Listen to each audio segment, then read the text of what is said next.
অশান্ত বাংলাদেশে সে দেশের বর্ডার গার্ডের অদ্ভুত দাবি। কি দাবি? ভারত বাংলাদেশ সীমান্তে এই যে কোদালিয়া নদী, এই নদীর একাংশ দখলের দাবি বিজিবির। হ্যাঁ, তারা বলছে যে একাংশ বাংলাদেশের।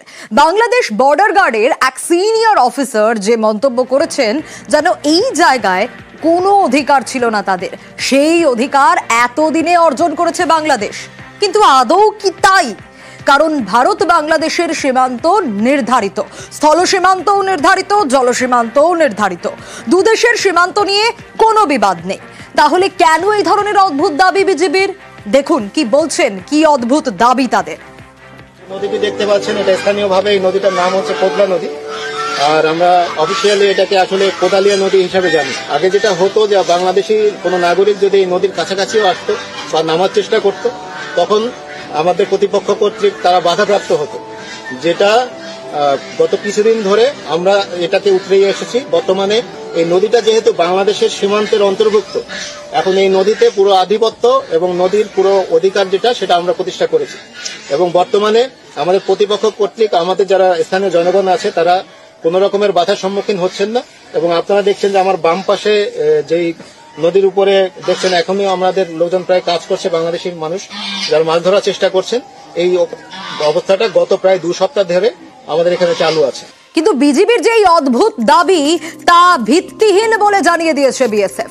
আন্তর্জাতিক সীমান্তের অখণ্ডতা রক্ষা করে বিএসএফ। আন্তরিকতা ও নিষ্ঠার সঙ্গে সীমান্ত পাহারা দিচ্ছে তারা। 2024-এর 19শে ডিসেম্বর বিজিবি সদস্যরা নদীর উপর নিয়ন্ত্রণ পেতে মোটর চালিত নৌকা এবং এটিভি ব্যবহার করে 24 ঘন্টা টহল শুরু করেছিল বলে যে দাবি করছে, সেই দাবি মন গড়া গল্প ছাড়া কিছুই নয়। বিজিবির করা মিথ্যা এবং বানানো দাবিগুলি দৃঢ়ভাবে অস্বীকার করা হয়েছে। বিএসএফ আশ্বস্ত করে যে ভারতের ভূমির 1 ইঞ্চিও দখল করা হয়নি বা প্রতিপক্ষের দ্বারা দখল করা যাবে না।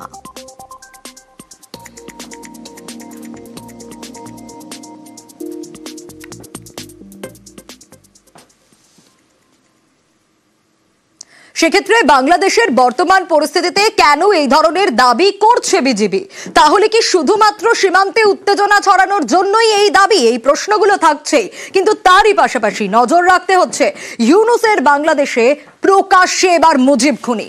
হ্যাঁ, বঙ্গবন্ধুর মূল হত্যাকারী অভিযুক্ত মেজর ডালিম 50 বছর পর ফের প্রকাশ্যে মুজিব হত্যাকারী। ইউনূস জামানায় মুজিব হত্যাকারীর আস্ফালন, ভারত বিদ্বেষের জিগির মেজর ডালিমের। রবীন্দ্রনাথ ঠাকুর, যাকে নিয়ে আমরা নাচানাচি করি, এবং এই রবীন্দ্রনাথ ঠাকুর একজন ইন্ডিয়ান নাগরিক। আমরা সেই ভারতীয় নাগরিকের একটা গানকে আমাদের জাতির উপরে চাপিয়ে দেওয়া হলো জাতীয় সঙ্গীত।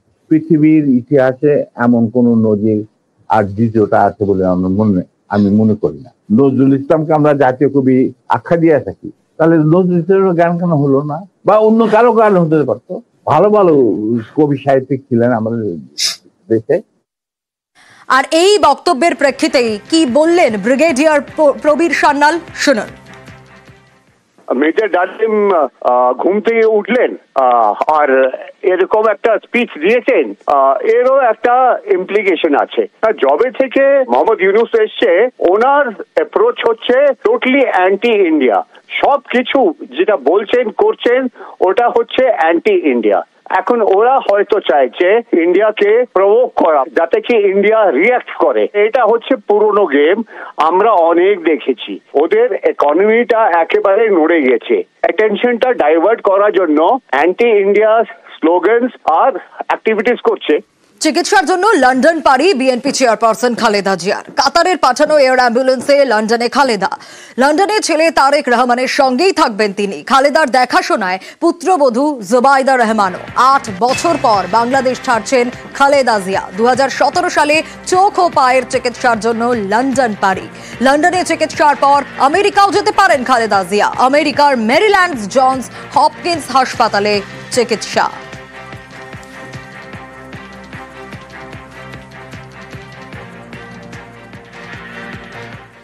আর এবার যে খবরে নজর রাখবো, প্রাথমিকে নিয়োগ দুর্নীতি মামলা, দুদিনে 53 জনের বিরুদ্ধে চার্জ গঠন। আর এরই মধ্যে আদালতে কুন্তল ঘোষের মন্তব্যে ক্ষুব্ধ বিচারক, বলেন এসব কথা ধর্মতলায় গিয়ে বলুন।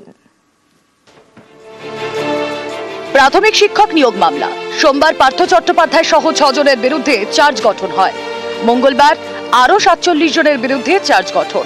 এই মামলায় অন্যতম অভিযুক্ত কুন্তল ঘোষ। চার্জ গঠনের দিনে আদালতে তার মন্তব্যে ক্ষুব্ধ বিচারক। কুন্তল বলেন, চরণ দাস জেলে গিয়েছিল, সে গান গাইতো। বিজেপি সরকারের বঞ্চনা নিয়ে মুখ খুলেছি, তাই কেন্দ্রীয় তদন্তকারী সংস্থা প্রতিহিংসার জন্য এই কাজ করছে। কেন্দ্রীয় সরকারের বঞ্চনার বিরুদ্ধে আমি মুখ খুলেছিলাম। বিচারক শুভেন্দু সাহা তখন বলেন, এসব ধর্মতলায় গিয়ে বলবেন। এদিন চার্জ গঠনের সময় বিচারক বলেন, পার্থ চট্টোপাধ্যায়ের জামাই হিসেবে দুর্নীতিতে গুরুত্বপূর্ণ ভূমিকা পালন করেছেন কল্যাণময় ভট্টাচার্য। পার্থর থেকে 15 কোটি টাকা পেয়েছিলেন, জমি কিনে স্কুল করেছেন, অপরাধ করে টাকা বা সম্পত্তি করেছেন, সেই টাকা বেআইনিভাবে লেনদেন করেছেন। প্রাথমিক শিক্ষা পর্ষদের অপসারিত চেয়ারম্যান মানিক ভট্টাচার্য, তার ছেলে সৌভিক। এদিন বিচারক বলেন, মানিকের ছেলে হিসেবে বেআইনি টাকা লেনদেনে যুক্ত সৌভিক অপরাধ করে টাকা উপার্জন করেছেন, সেই টাকা বেআইনিভাবে ব্যবহার করেছেন এবং গোপনে রেখেছেন। সোমবার 6 জনের বিরুদ্ধে চার্জ গঠন হয়। তখন পার্থ চট্টোপাধ্যায় বলেন, সমস্তটাই কাল্পনিক, সম্পূর্ণ মিথ্যা, সম্পূর্ণ নির্দোষ, এটা প্রমাণ করে ছাড়বো। চার্জ গঠন করে কেন্দ্রীয় তদন্তকারী সংস্থা কালিমা লিপ্ত করার চেষ্টা করছে, কোনো প্রমাণ ছাড়াই চার্জ গঠন হয়েছে। তখন বিচারক বলেন, আপনি যা বলছেন সেটা আদালত অবমাননার সমান। ইডির দাবি, নিয়োগ দুর্নীতিতে পার্থ চট্টোপাধ্যায় মূল ষড়যন্ত্রকারী। অযোগ্যদের তালিকা তার কাছে পৌঁছেছিল, তিনি সবুজ সংকেত দেন, এর বিনিময়ে আর্থিকভাবে লাভবান হন, কোম্পানি খুলে সেই টাকা লগ্নি করেন। ইডির দাবি, প্রাথমিক শিক্ষা পর্ষদ সভাপতি হিসেবে ষড়যন্ত্রে সামিল ছিলেন মানিক ভট্টাচার্য। তিনি পার্থর কাছে তালিকা পাঠাতেন, সবুজ সংকেত পেলে তালিকা ধরে চাকরির বন্দোবস্ত করতেন। চাকরির বিনিময়ে যে টাকা পেতেন সেসব তার স্ত্রী এবং ছেলের সংস্থার অ্যাকাউন্টে ঢুকত। সুজয় কৃষ্ণ ভদ্রের বিরুদ্ধে ইডির অভিযোগ, তিনি অযোগ্যদের চাকরি দিতে তালিকা তৈরি করতেন এবং টাকা নিতেন। ইডির দাবি, কুন্তল ঘোষ, শান্তনু বন্দ্যোপাধ্যায় এবং অয়নশীল অযোগ্য প্রার্থীদের সঙ্গে যোগাযোগ করতেন, টাকার বিনিময়ে চাকরির প্রতিশ্রুতি দিতেন, তালিকা তৈরি করে সুজয়ের কাছে পৌঁছে দিতেন। কুন্তল, শান্তনু, অয়ন প্রত্যেকেই দুর্নীতির টাকায় লাভবান হয়েছেন বলে দাবি কেন্দ্রীয় তদন্তকারী সংস্থা ইডি। নিউজ 18 বাংলা। সোনারপুরে সরকারি স্কুলের পাঁচিল তৈরিতে বাধা, অভিযোগ স্থানীয়দের একাংশ বাধা দিচ্ছেন। তাদের দাবি, পাঁচিল তুললে যাতায়াতের অসুবিধে হবে।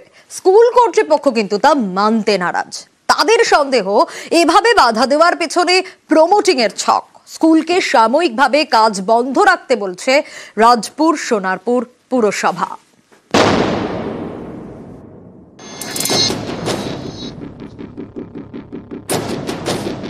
দক্ষিণ 24 পরগনা সোনারপুরে হরিনাভি সুভাষিনী বালিকা বিদ্যালয় 1700 জন পড়ুয়া। ছাত্রীদের নিরাপত্তার জন্য সম্প্রতি স্কুলের চারপাশে পাঁচিল তোলার সিদ্ধান্ত নেয় কর্তৃপক্ষ। সেই কাজে স্থানীয়দের একাংশ বাধা দিচ্ছেন বলে অভিযোগ। তাদের দাবি, পাঁচিল তুললে যাতায়াতের অসুবিধা হবে, তাই পাঁচিল তুলতে হলে 11 ফুট রাস্তা ছেড়ে তুলতে হবে। স্কুল কর্তৃপক্ষ অবশ্য এসব তত্ত্ব মানতে নারাজ। তারা এর পিছনে অন্য গন্ধ পাচ্ছে। স্কুল কর্তৃপক্ষের সন্দেহ, স্কুলের পাশের জমিতে প্রমোটিং এর ছক রয়েছে। এর জন্য স্কুলের কিছুটা জমিও হাতাতে চাইছে তারা, তাই স্কুলের চারপাশে পাঁচিল তুলতে এভাবে বাধা। স্কুলের জায়গা থেকে তাদেরকে অনেকটা জমি ছেড়ে দিতে হবে যাতায়াতের জন্য, সেটা 11 ফিট। প্রমোটিং এর ব্যাপার না থাকলে তারা অত একেবারে 11 ফুট কেন স্পেসিফাই করছে?